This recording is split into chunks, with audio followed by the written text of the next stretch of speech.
I'm sure you would have heard about the fourth industrial revolution. If you haven't, you're going to learn about what it is.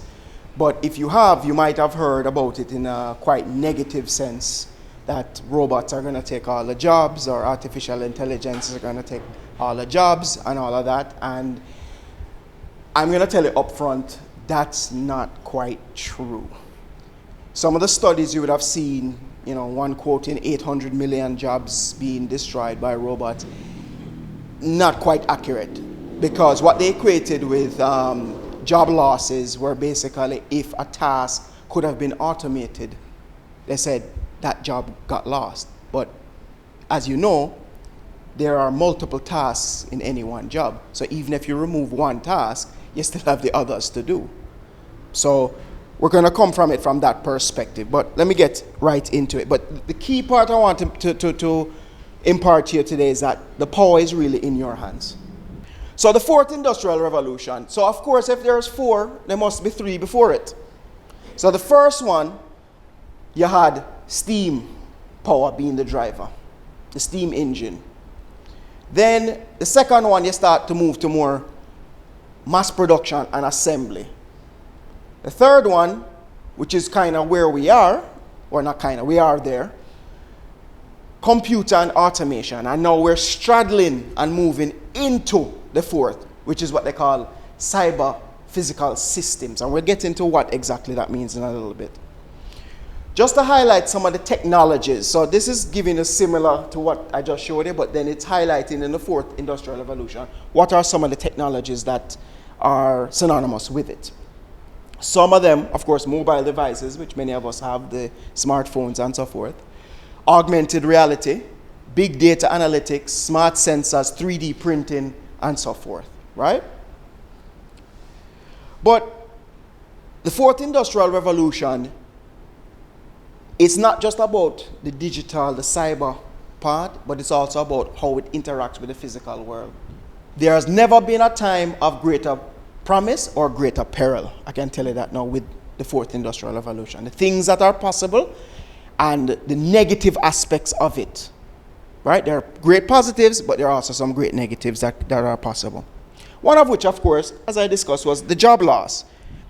A study was conducted by Gartner, and they estimate that AI will destroy 1.8 million jobs, but then create a further 2.3 million.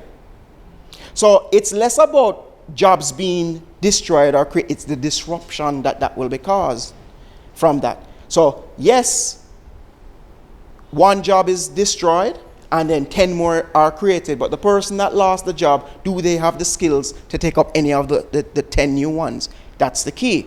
And that's the part of the role of institutions like these to play that we're here today at. The world is changing fast. I just want to highlight the one part in the top right corner. It says 65% of kids today will do jobs that haven't yet been invented. And you can think about it. You have people that do social media management. That 10 years ago, that never exists. So think about it. We're seeing the transformation happen right now. But how do we get ready for the future? Predicting the rain doesn't count. Building the ark does. So you know it's going to rain, just build the ark. Get yourself ready. Now, one important point I want to end on here, I have more, but I have to end it, is that you often hear about the STEM subjects, right? Science, technology, engineering, and math. Those are very, very important. But it's not about turning everybody into a scientist, technologist, engineer, or mathematician. Those are great things. But it's not about turning everybody into that. It's about making sure that everybody has a certain competency in order to interact with technologies and use them. So a good example is coding, right? Computer programming. Reading about, coding for lawyers. But why would a lawyer, you can turn the lawyer into a computer programmer? No, that's not the point. The point is, it allows, by learning coding, it allows the lawyer to be able to communicate to the coder. Right? whether the coder is their client or the coder is carrying out an activity for their client that has some legal ramifications. They can say, no, no, no, the code, you can't program that in that way because it would violate this law.